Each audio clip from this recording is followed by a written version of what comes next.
Mais uma vez, o ministro do Supremo Tribunal Federal, Alexandre de Moraes, mostra para todo mundo que ele não se contenta em apenas ser o ministro e ser o relator de alguns casos ali dentro da Suprema Corte. Dessa vez, a gente está falando daquela DPF 365, que de certa forma é um decreto que limita o poder do Estado a agir dentro das favelas. E ele foi pessoalmente se encontrar com o governador Cláudio Castro para prestar conta ali de tudo que aconteceu naquela mega operação. Segundo alguns especialistas, isso é uma clara demonstração de poder e de intimidação do ministro Alexandre de Moraes em cima do governador do Rio de Janeiro. Só que do lado de cá, acredito que a gente tem que se apegar aos números, porque segundo as pesquisas, 90% da população ela concordou totalmente com aquela mega operação que teve. A gente vai falar sobre esse assunto aqui, vai mostrar as imagens do governador junto com o ministro Alexandre de Moraes.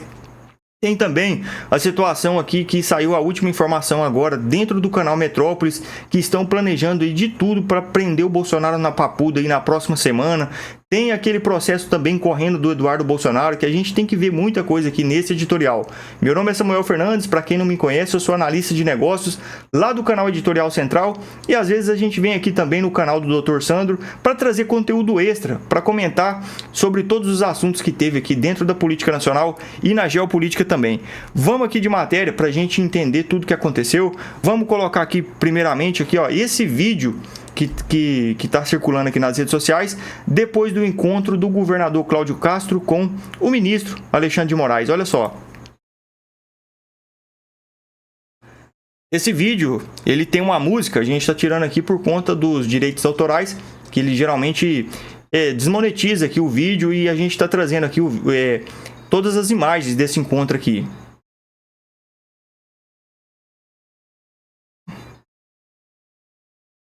Aí fica a seguinte pergunta que eu quero fazer para você deixar aí nos comentários.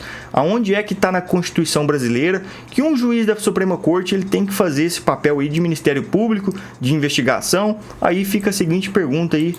Eu quero que você responda com naturalidade, se você sabe aí da Constituição, você vai saber falar que realmente isso aqui é uma clara demonstração de poder, uma clara demonstração de força e de intimidação em cima do governador. Mas a gente tem que se apegar, igual a gente disse no início, aos números. 90% da população, das pessoas que vivem dentro da favela, apoiou totalmente a mega operação que aconteceu.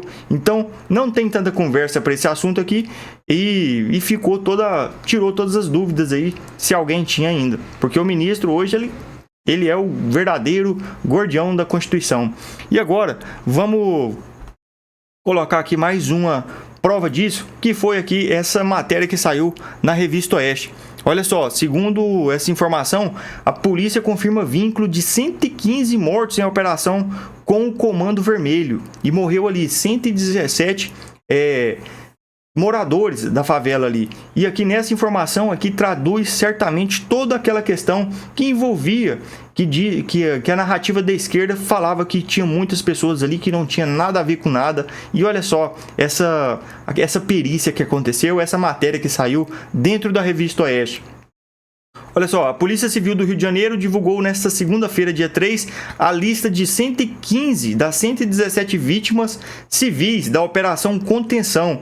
Ao todo, 121 pessoas morreram, incluindo 4 policiais, tornando a ação mais letal da história do país.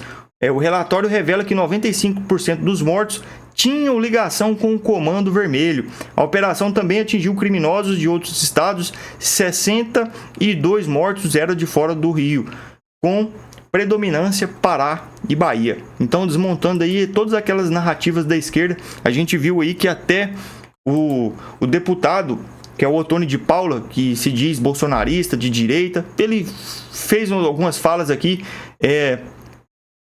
afirmando que tinha ali inocentes dentro dessa operação. E aqui a gente mostra aqui para vocês, para não ficar nada assim falado pro vento. Olha só, deputado Ottoni de Paula afirma que mataram filhos de pessoas da minha igreja, que nunca portaram um fuzil. O pastor e fundador da igreja, o deputado, ainda ironizou afirmando que, abre aspas, preto correndo em dia de operação na favela pode ser bandido. Então aqui nessa operação da polícia, isso aqui não se concretizou de maneira nenhuma. Então a gente tem que trazer os fatos aí, porque a gente entende que essa situação ela é muito complicada e ela pegou muita gente de de surpresa aí, na questão aí do que estava acontecendo. Eles não esperavam de maneira nenhuma.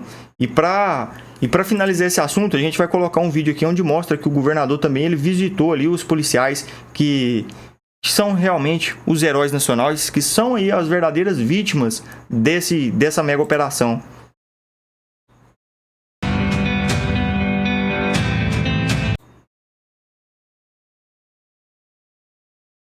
Eu falei com o gerente geral ontem, tipo isso aqui, a gente entrou pra história. Entrou pra história. Vocês entrou. Parabéns pra vocês. Não, é pra vocês. Vamos lá botar o que dá. Meta de vocês. De vocês tudo. Então, o Brasil inteiro, como o comandante estava falando, os policiais estão passando na rua, as pessoas estão aplaudindo. E hoje as pessoas entendem a dureza do trabalho policial e o quanto ele é vital para a sociedade. Infelizmente, tem gente que... Mostrando o apreço aí que ele tem para a população ali, na verdade para os policiais que fizeram aí o maior limpa da história até hoje dentro da comunidade, principalmente do Morro do Alemão e da Penha. Agora, para a gente continuar o nosso vídeo, vamos colocar aqui uma publicação que de certa forma se quer de partir o coração, que é a grande questão do sistema hoje no Brasil é que querem ver de todas as formas aí o Bolsonaro atrás das grades. Eles querem ter aquela fotinha dele ali segurando as grades para de certa forma acabar com qualquer tipo de moral que ainda eles acham que ele deve ter. E aqui a gente vê aqui a tristeza que é. Olha só essa publicação aqui do canal Metrópolis. Aliados avaliam que Bolsonaro deve ficar poucas semanas na papuda, mas presta bastante atenção aqui. Aliados de Bolsonaro acreditam que o STF enviará o ex-presidente para o presídio da Papuda na semana que vem, após rejeitar os embargos de declaração protocolados pela defesa. Atualmente, o ex-mandatário cumpre prisão domiciliar. O entorno de Bolsonaro avalia que ministros da Suprema Corte veem a cadeia como um símbolo do julgamento da trama golpista. Sob reserva, um integrante da família do ex-presidente disse que o movimento é uma tentativa de humilhar e desgastar o ex-mandatário. A aposta, contudo, é que Bolsonaro ficará poucas semanas no presídio e que o STF restabelecerá a prisão domiciliar devido à condição de saúde dele. O ex-presidente enfrenta problemas em decorrência da facada que tomou na eleição de 2018 e neste ano foi diagnosticado com câncer de pele. Questionado na última sexta-feira sobre a possibilidade de o ex-mandatário ser enviado à Papuda, o STF não emitiu posição oficial. A coluna apurou, contudo, que a questão tem sido discutida internamente entre ministros. Um influente magistrado da corte, que mantém interlocução com Alexandre de Moraes, defende que Bolsonaro cumpra prisão domiciliar. Moraes, por sua vez, tem defendido que Bolsonaro vá para a Papuda em uma cela especial com televisão e ar-condicionado.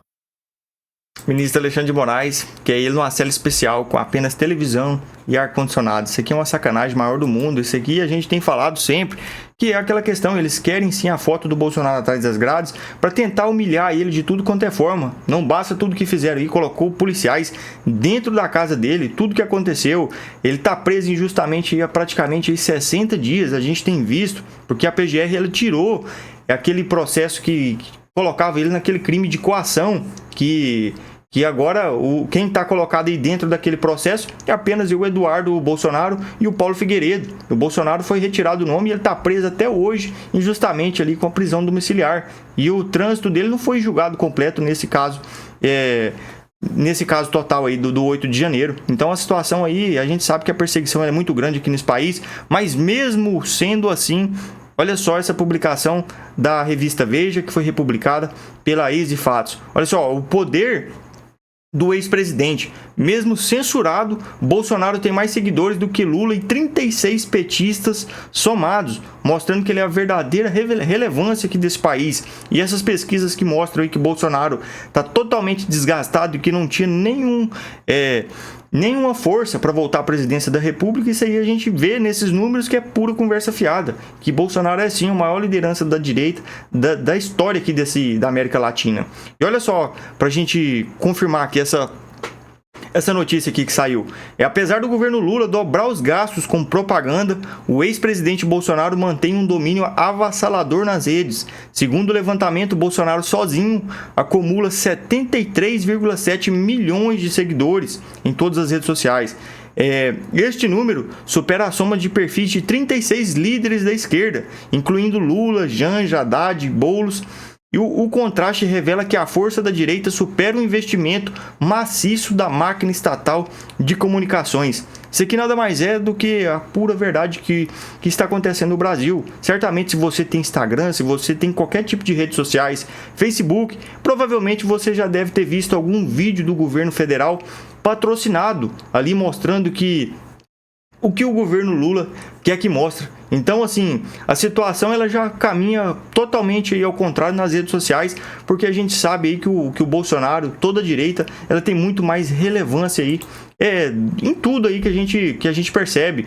E a grande mídia, onde se encontra o verdadeiro diferença entre o poder da direita e da esquerda, e fica aí na Rede Globo, essas grandes mídias de televisões aí que são patrocinadas pelo governo, que são praticamente a porta-voz. E a perseguição, ela também não para. A gente vai colocar aqui essa publicação da Band News, onde mostra que o Eduardo Bolsonaro também está chegando o julgamento dele, naquele caso do crime de coação. Olha só, a denúncia começa a ser julgada no dia 14 de novembro pelo Supremo Tribunal Federal. E a gente sabe que a perseguição a qualquer pessoa que intimida o sistema, que faz o que fez, a gente viu que o Eduardo Bolsonaro tem trabalhado muito lá nos Estados Unidos, não que ele tenha o poder da caneta, mas ele tem o poder da influência de chegar nas pessoas certas dentro da Casa Branca e mostrar todos os fatos que aconteceu, e nada mais foi do que isso.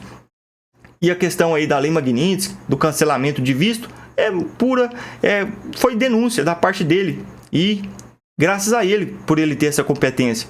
E olha só, o Supremo Tribunal Federal marca o início do julgamento da denúncia contra Eduardo Bolsonaro. O deputado do PL de São Paulo é acusado por coação por suposta atuação para constranger o Poder Judiciário e articular sanções internacionais contra ministros da Corte. Nessa fase, a primeira turma vai decidir se vai abrir uma ação penal contra o Eduardo, tornando-o réu. Se isso ocorrer, ainda deverá ser realizada uma instrução processual, na qual a acusação da defesa terão a oportunidade de apresentar suas provas e inquirir testemunhas. E a gente vai ver que isso aí é perda de tempo, porque a gente já sabe dos resultados a partir do momento que o Supremo Tribunal Federal já começa a investigar qualquer fato que seja. No caso desse cidadão aqui, foi o único que teve diferença no tratamento. Olha só, após decisão do STF, tornozeleira do Mauro Cid é retirada, que foi o delator do caso da trama golpista. Olha só que coisa assim que a gente não pode nem acreditar muito. Não acredito que a gente tem a população tão dividida assim, tá tão na cara o lado certo e o lado complicado da história. Olha só, o delator da trama golpista, o ex-ajudante de ordens da presidência da República, Mauro Cid, teve a tornozeleira eletrônica retirada nesta segunda-feira, dia 3. A remoção vem após a conclusão do julgamento da trama golpista, especialmente em relação a Cid. Outros réus ainda aguardam análise de recursos apresentados no Supremo Tribunal Federal.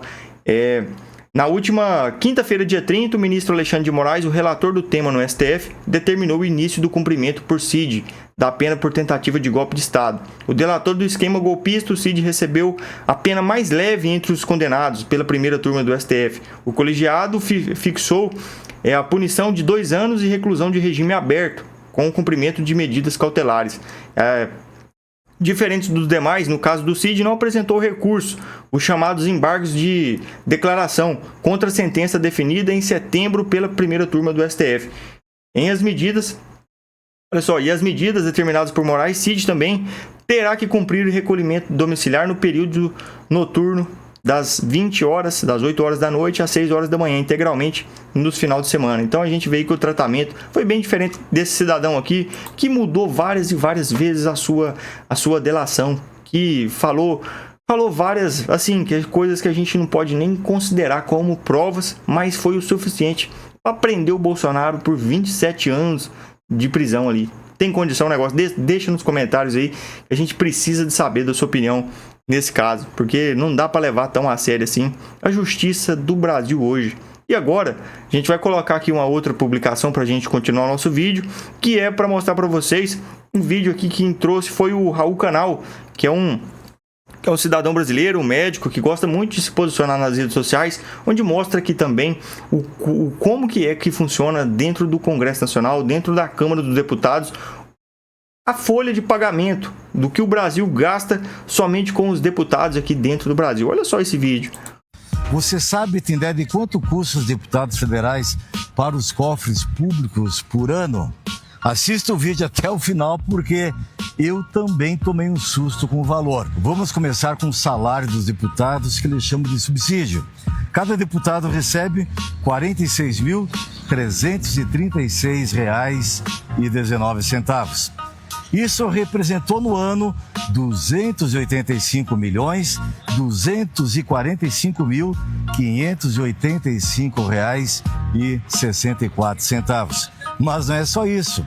O deputado não trabalha sozinho. Cada deputado pode nomear até 26 assessores parlamentares ou secretários parlamentares. Isso tudo custou no ano passado para os cofres públicos R$ 672.125.970,22.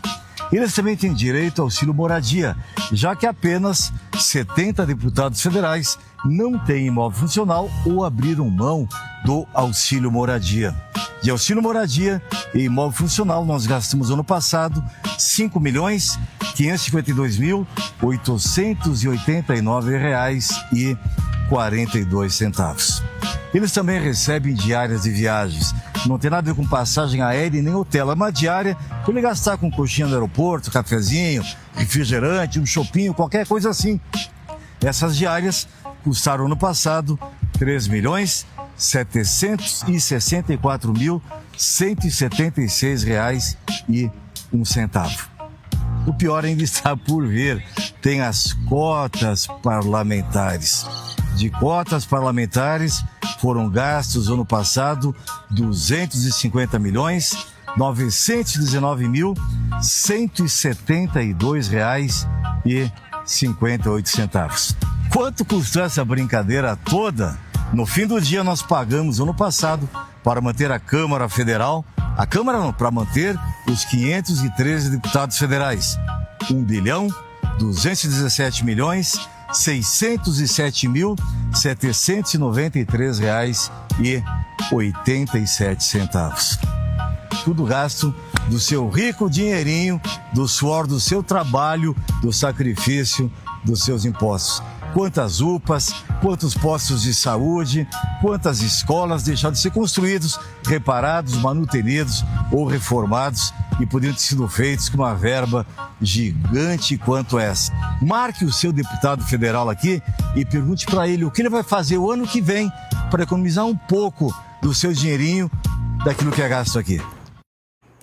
Infelizmente a gente sabe que economizar não é o que os deputados geralmente fazem, não. Mas nesse caso aí, a gente faz a seguinte pergunta: será que tá valendo a pena a gente ter esse gasto todo aí com esses deputados? A gente sabe que tem muitas pessoas aí, principalmente os deputados da direita, que têm feito a diferença, têm batido de frente com o governo na hora que tem que bater, mas a gente acredita que esse número ele valeria a pena se realmente fosse bater de frente aí com tudo que o sistema está querendo impor, porque a gente sabe hoje que o executivo e o judiciário, eles estão assim no alinhamento total, e o que está quebrando um pouco a situação é o Congresso, mas a gente precisa ser muito mais forte para ter realmente aí, para conseguir fazer a diferença.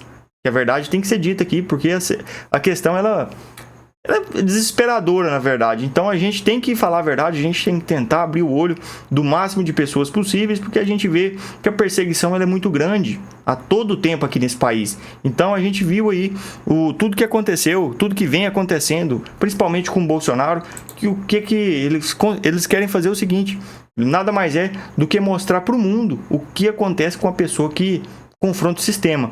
Agora a gente vê aí que a situação ela tá muito complicada, mas a gente não pode perder as esperanças, a gente não pode parar de trabalhar, a gente tem que simplesmente seguir e esperar que a gente consiga fazer aí uma próxima eleição devastadora aí pro lado da esquerda e mudar o rumo de vez desse país. Olha só, a gente trouxe um vídeo aqui agora do Emílio Surita, que ele fala sobre a ingratidão também dentro da política, e ele também escancara para todo mundo que o espólio do Bolsonaro todo mundo quer colar no Bolsonaro, mas na hora de apoiar é aquela outra história que a gente viu. Poucos a gente pode colocar nas mãos aqui quem realmente bate no peito e defende o Bolsonaro por tudo que fez. E olha só que foi muitos e muitos que foram eleitos por apenas estar do lado, por apenas ter uma foto com o Bolsonaro. A pessoa ali já votaria nele. Olha só esse vídeo.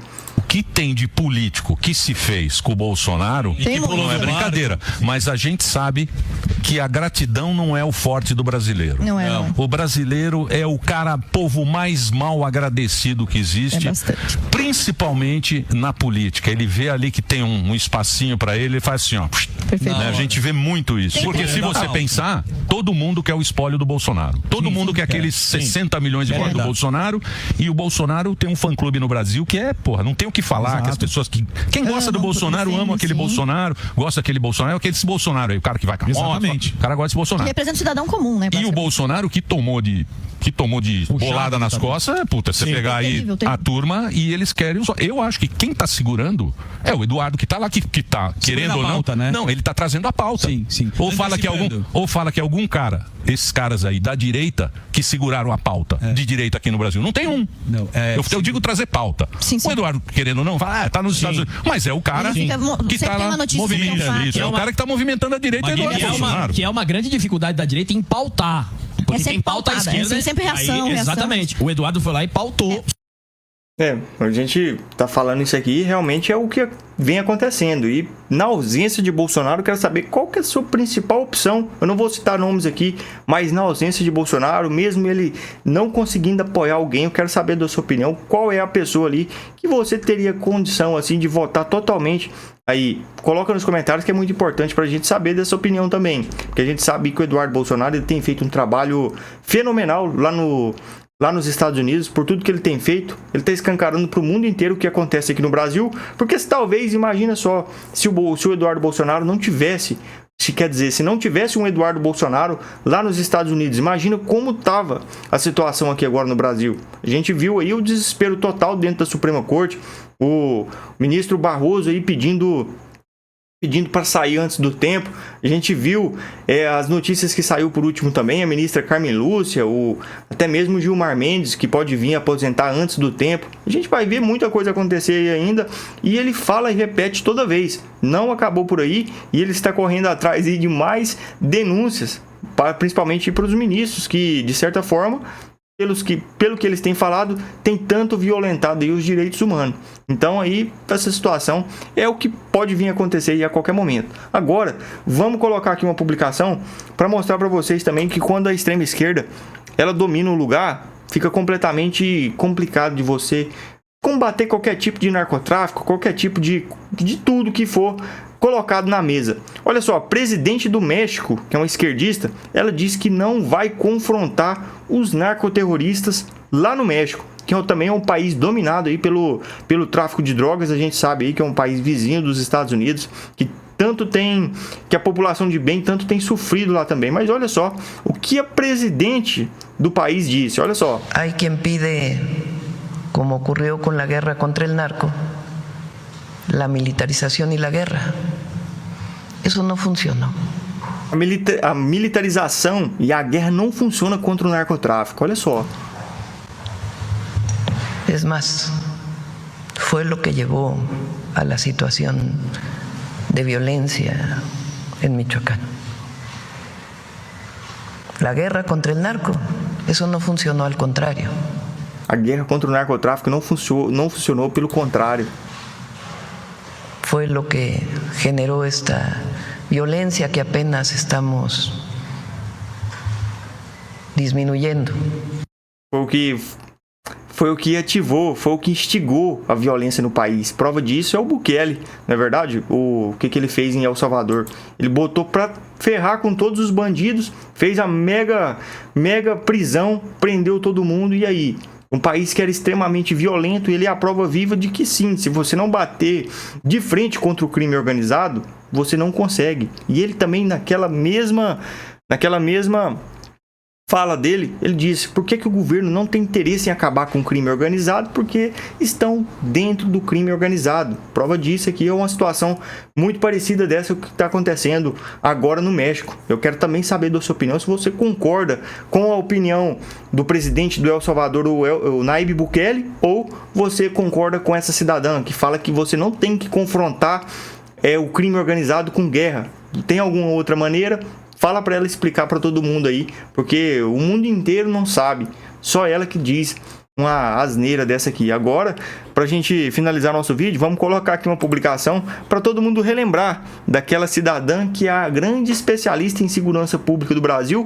Pode ser futuramente até uma próxima ministra do Lula da segurança pública. Olha só, o vídeo que está viralizando nas redes sociais aqui dessa pessoa. Não é o crime que entrou na política, é a política que organizou o crime. E isso é muito importante que a gente tenha claro. Se todo mundo aqui quiser brincar, e é muito sério no Rio de Janeiro, porque hoje o que a gente vive é o Estado brigando com o Estado, o tráfico no meio, procurando saber qual é a aliança provisória que ele vai fazer, que dá estabilidade aos seus contratos, e a população ali exposta à bala achada, né, à bala chamada bala perdida, ao tiro amigo, que é o que o policial também vive. No estado do Rio de Janeiro, e sobretudo na região metropolitana, a polícia do bem está sendo acuada e expulsa das ruas pelas polícias do bem, dos bens. Quem tem feito os policiamentos nos espaços aqui no Rio de Janeiro tem sido firmas clandestinas de segurança, o que a gente chama de milícia, terceiro comando, comando puro, enfim. Ou seja, o Estado terceirizou isso. Por quê? Porque o Estado tem funcionado como uma grande imobiliária que arrenda território, faz operações. Só de analisar assim, o perfil da pessoa, só de ver ela, já lembra aí do delegado Palumbo, que fez ali um debate ao vivo com ela e colocou ela no lugar dela, porque sinceramente é só aqui no Brasil que acontece uma situação como essa, de dar a grande mídia dar um ibope para colocar uma pessoa dessa para falar sobre segurança pública, no caso aí do Rio de Janeiro. E como a gente disse no início do vídeo, o governador Cláudio Castro, ele está de parabéns, e ele não tem que prestar conta nem para o ministro da Suprema Corte, Alexandre de Moraes, e nem para o Luciano Huck, e nem para essa cidadã aqui. O que ele fez foi extremamente certo, foi extremamente seguro. Ele mostrou tudo que fez, e realmente quem confrontou a polícia se deu mal, porque peitar no tete-a-tete ali o BOP e a Polícia Civil ali mais preparada do Brasil, que é do Rio de Janeiro, naquela situação de guerra dentro de favela, os caras são extremamente especialistas nisso. Agora, pra gente finalizar nosso vídeo, vamos colocar aqui uma publicação que foi feita aqui pelo Leandro Castro, que é um advogado, que ele colocou aqui o vídeo do Lula, que foi exatamente o vídeo que ele falou, só que com diferente detalhe. Com o cabelo do pessoal do Comando Vermelho. Olha só que vídeo.